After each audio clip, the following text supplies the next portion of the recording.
ഉണ്ടാകുന്നു.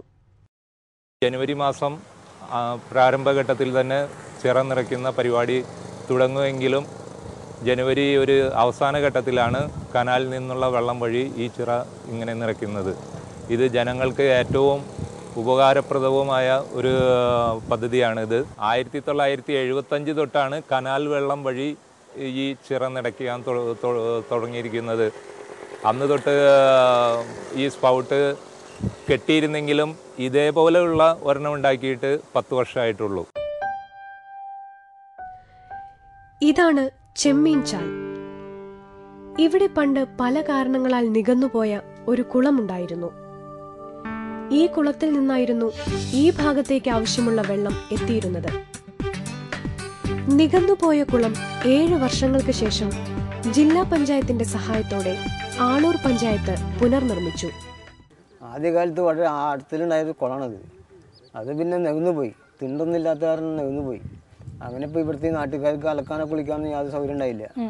അവർക്ക് സ്ത്രീകളൊക്കെ ഇവിടെ കിണറ്റിയാണ് അലക്കാറും കുളിക്കാറൊക്കെ. അപ്പോൾ ഒരുപാട് സമയം എടുക്കണം. ഇപ്പോൾ ഒരു 7 കൊല്ലമായിട്ട് ഇപ്പോൾ ഈ കുളം പഞ്ചായത്ത് ജില്ലാ പഞ്ചായത്ത് ഏറ്റെടുത്തു. ആളൂർ പഞ്ചായത്ത് കാര്യമായിട്ട് ഇത് മുൻകൈ എടുത്തു. 12 ലക്ഷം രൂപ ഇതിന് വകയിരുത്തി ഇത്ര മനോഹരമായിട്ട് കുളം കെട്ടി തന്നു. കൃഷിക്കുള്ള ഇവിടെ ഇപ്പോൾ 7 കൊല്ലമായിട്ട് കൃഷി പണിയണില്ല. ഇവിടെ പണിയാത്ത കാരണം വെച്ചാൽ ഇതിലേക്ക് പൈപ്പ് ഇടണം. ഇതിലേക്ക് വെള്ളം വരാൻ പൈപ്പ് ഇടണം, തോട് നന്നാക്കണം. ഇത് കഴിഞ്ഞ് വെള്ളം ഓവർ പോകണം. പിന്നെ ഈ ഭാഗത്ത് കൃഷി ചെയ്യണമെങ്കിൽ ഇതിലൊരു തോട് പോകണം. ഇതിലൊരു തോട് പോയിട്ട് ആ പണി വർക്കുകൾ അവിടെ എടുക്കുകയാണ്, ചെയ്തിട്ടില്ല. അപ്പോൾ അത് കാരണം ഇപ്പോൾ 7 കൊല്ലമായിട്ട് കൃഷി ചെയ്യണില്ല. ഇപ്പോൾ അതിപ്പോൾ ഉപയോഗിക്കുന്ന നാട്ടുകാർക്ക് കുളിക്കുക, അലക്കുക. അത് പുറത്തുനിന്നൊക്കെ ആൾക്കാർ ഇപ്പോൾ പോട്ടേന്നൊക്കെ ആൾക്കാർ വരുന്നുണ്ട് കുളിക്കാനായിട്ട്. അതൊരു മാപ്രാണത്തിനൊക്കെ.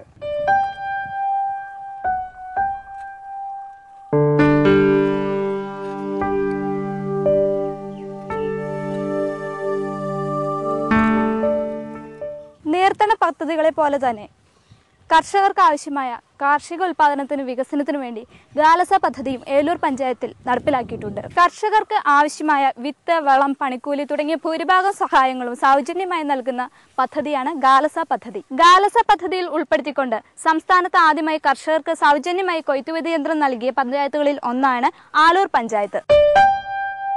25 ലക്ഷം മുടക്കി 2008-2009 ആളൂർ പഞ്ചായത്ത് കൊയ്ത്തുമെതി യന്ത്രം വാങ്ങിയത്. നീർത്തട പദ്ധതികളും ഗാലസ പദ്ധതിയും കൂടിയായപ്പോൾ കാർഷികോൽപാദനത്തിൽ 30% വർധനവുണ്ടായി. ഹെക്ടറിൽ 2200 കിലോ നെല്ലുൽപാദിപ്പിച്ചിരുന്നത് 3600 കിലോ ആയി വർദ്ധിച്ചു. ഇങ്ങനെ ആളൂർ പഞ്ചായത്തിൽ കാർഷിക രംഗത്ത് പല മുന്നേറ്റങ്ങൾക്കും നീർത്തട പദ്ധതികൾ വഴിയൊരുക്കി. ഇവരുടെ ഈ പദ്ധതികളെക്കുറിച്ചൊക്കെ നമ്മുടെ വിധികർത്താക്കൾക്ക് കുറേ ചോദ്യങ്ങൾ ചോദിക്കാനുണ്ടാവും.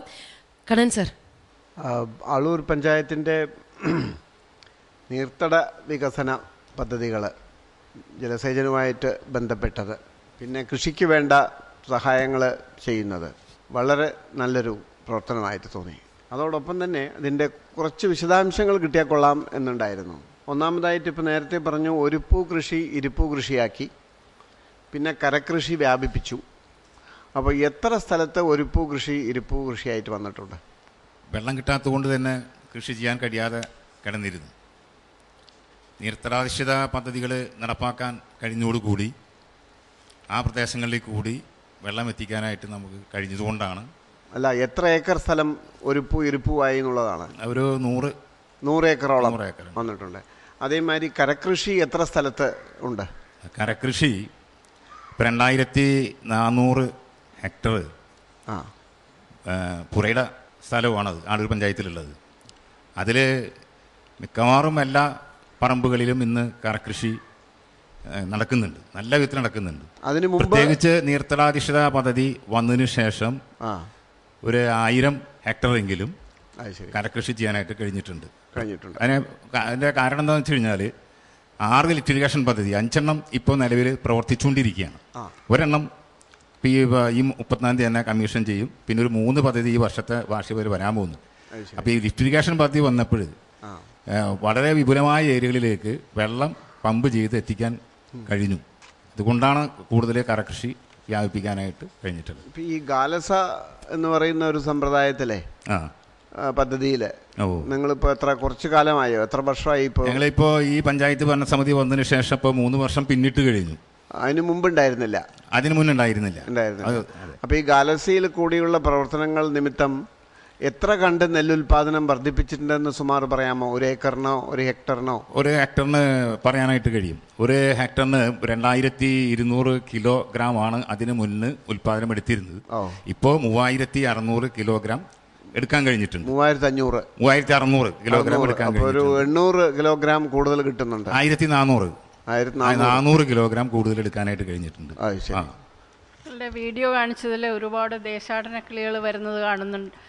അതിന്റെ എണ്ണം കൂടി വരുന്നുണ്ട് വർഷങ്ങളായിട്ട്. അതെ, ഈ കോൾ മേഖലയാണ് ആളൂർ ഗ്രാമപഞ്ചായത്ത്. അപ്പോൾ ഈ സീസൺ വരുമ്പോൾ ഒരുപാട് വർഷങ്ങളായിട്ട് വിവിധ ഇനത്തിൽപ്പെട്ടതായുള്ള പക്ഷികൾ അവിടെ വരുന്നുണ്ട്. അതിന്റെ എണ്ണം കുറയുന്നുണ്ടോ കൂടുന്നുണ്ടോ? എന്തെങ്കിലും കണക്കുകളുണ്ടോ? എണ്ണം തണ്ണീർത്തടങ്ങൾ സംരക്ഷിക്കുന്നതിന് പ്രത്യേകിച്ച് പരിപാടികളൊന്നും ഇല്ല എന്ന് പറയുന്നുണ്ട്.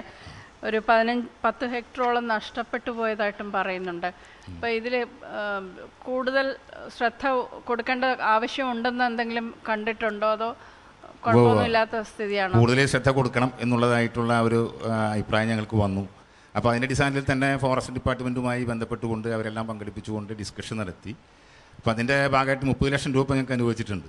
ഈ ദേശാടന പക്ഷികൾ ഇപ്പോൾ കഴിഞ്ഞ ഒരു സർവേ നടത്തിയപ്പോൾ ഈ ആളൂർ നേരത്തെ കാണിച്ച പോലെ തന്നെ ആ വൃക്ഷങ്ങളിൽ 800ഓളം ഇനത്തിൽപ്പെട്ട പക്ഷികൾ വരുന്നുണ്ട് എന്നാണ് കണക്ക് സൂചിപ്പിക്കുന്നത്.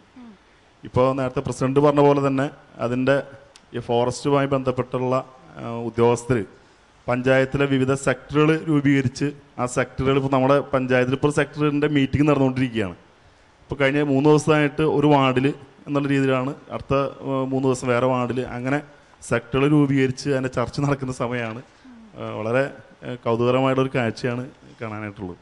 അവിടെ ചെമ്മീൻ ചെറയുടെ സംരക്ഷണം എല്ലാം കണ്ടു. എല്ലാം വലിയ കോട്ട പോലെ കരിങ്കൽ മതിൽ കെട്ടിയാണ് ഈ ചെറയെ സംരക്ഷിക്കുന്നത്. വാസ്തവത്തിൽ ചെറ സംരക്ഷിക്കുക എന്ന് പറഞ്ഞാൽ കരിങ്കല്ല് കെട്ടുക അല്ല വേണ്ടത്. അതിന് പകരം ചെറ തൂർന്നു കിടക്കുന്നത് കൊരുക, അതിന് പിന്നെ വശത്തുനിന്ന് ഉറവ വരണം, അതിൻ്റെ വശങ്ങളിലെല്ലാം സ്വാഭാവികമായിട്ടുള്ള സസ്യങ്ങളെല്ലാം ഉണ്ടാകും. അപ്പോൾ അത് മീൻ വളരുന്നതിനും പക്ഷികൾ വരുന്നതിനും എല്ലാം സഹായമായി. കരിങ്കല്ല് കെട്ട് ഇതിനെല്ലാം വിരുദ്ധമായിട്ടുള്ള സംഗതിയാണ്. അത് എന്തുകൊണ്ടാണ് അങ്ങനെ ഒരുപാട് പഞ്ചായത്തുകൾ ചെയ്യുന്നത് എന്ന് നമുക്കറിയാം. പക്ഷേ അതിൽ നിന്ന് നിങ്ങളെ ഒഴിഞ്ഞു നിൽക്കണം എന്നാണ് എനിക്ക് നിർദ്ദേശിക്കാൻ. അല്ല അർവിജി, കരിങ്കല്ല് ചേർത്ത് വെച്ചാൽ പോരെ? പോയിന്റ് ചെയ്യാതെ, സിമെന്റ് ഇല്ലാതെ പണ്ടൊക്കെ ചേർത്ത് വെച്ച് അപ്പൊ ആ ഉറവ വരുകയും ചെയ്യും. അങ്ങനെയും ചെയ്യാം. പക്ഷെ കരിങ്കല്ലിന്റെ ആവശ്യം തന്നെ ഇല്ല എന്നാണ് ഞങ്ങളെ പോലുള്ളവർ കരുതുന്നത്. നബാർഡിന്റെ സ്കീമിന് ഒരു സ്കീമാണത്. നബാർഡല്ല പറയുന്നത്. നബാർഡിന്റെ സ്കീമിനെ നമ്മൾ വ്യാഖ്യാനിച്ചിട്ടാണ് ഇങ്ങനെ ആക്കുന്നത്.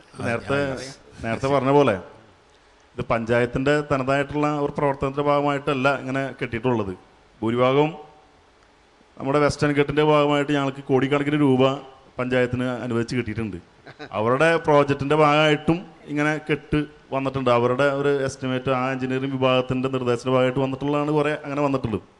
അവിടെയെല്ലാം സ്വാഭാവികമായിട്ടുള്ള, നിങ്ങളുടെ അവിടെ എന്താ ഉള്ളത് എനിക്കറിയില്ല, മുള ഇല്ലിയാകാം, അല്ലെങ്കിൽ മറ്റ് ചെടികളാകാം, കണ്ടലാകാം, അതെല്ലാം വെച്ച് പിടിപ്പിച്ചാൽ ഈ പക്ഷി സങ്കേതമായിട്ട് വളർത്തുന്നതിനും അത് സഹായിക്കും, മത്സ്യസമ്പത്തിനെയും വളർത്താൻ അത് സഹായിക്കും. കരിങ്കല്ല് കെട്ട് ഇതിനെല്ലാം വിരുദ്ധമാണ്. അതിലൊരു പോയിന്റ് പറഞ്ഞാൽ, ഇപ്പം നിങ്ങൾ നബാർഡിന്നായാലും അല്ലെങ്കിൽ വേറെ നീർത്തട പദ്ധതി വാട്ടർഷെഡ് ഡെവലപ്മെൻ്റ് ആയാലും അത് എങ്ങനെ കെട്ടണം എന്നുള്ളത് പ്രാദേശികമായിട്ടുള്ള ഘടകങ്ങളെ അനുസരിച്ച് ഡിസൈൻ ചെയ്യാനുള്ള സ്വാതന്ത്ര്യം നിങ്ങൾക്കുണ്ട്. അത് അങ്ങോട്ട് പറയണമെന്ന് മാത്രം. നിങ്ങളുടെ ഈ പ്രോജക്റ്റിനെ ഞങ്ങൾ അംഗീകരിക്കുന്നു, ആ പ്രോജക്റ്റ് വേണം, പക്ഷെ അവർ ഇത്ര സിമെന്റ് ഇത്ര കല്ല് ഉപയോഗിച്ച് തന്നെ കെട്ടണമെന്ന് അവർ സാധാരണ നിർബന്ധിക്കാറില്ല എന്നാണ് എൻ്റെ അഭിപ്രായം. നബാർഡ് ഇങ്ങനെ ഈ ഒരു രീതിയിൽ മാത്രമേ കെട്ടണമെന്ന് നബാർഡ് പറയില്ല. നബാർഡ് പറഞ്ഞില്ല, നമ്മുടെ ജില്ലാ മണ്ണ് സംരക്ഷണ ഓഫീസർ ഉൾപ്പെടെ വന്ന് അവിടെ പരീക്ഷിച്ച് അവരുടെ തന്നെ വിദഗ്ധ അഭിപ്രായങ്ങളും. പ്രസിഡന്റ്, ഇതിലൊക്കെ പല വിധത്തിലുള്ള സ്ഥാപിത താല്പര്യങ്ങളുണ്ട് എന്ന് നമുക്കൊക്കെ അറിയാം. അത് ശ്രദ്ധിക്കണം എന്നാണ് എനിക്ക് പറയാനുള്ളത്. നമ്മളിപ്പോൾ ഈ തണ്ണീർത്തടത്തിനെ പറ്റി പറഞ്ഞല്ലോ, അതിൻ്റെ സംരക്ഷണം പക്ഷികളെ പറ്റി പറയുമ്പോൾ നമുക്ക് കൂട്ടി വായിച്ച് പറയേണ്ട ഒരു കാര്യം, ഈ രാസകീടനാശിനികളും രാസവളവും കുറച്ചുകൊണ്ട് വരണം. പഞ്ചായത്ത് വിത്തും വളവും കൊടുക്കുന്നു എന്ന് പറഞ്ഞു.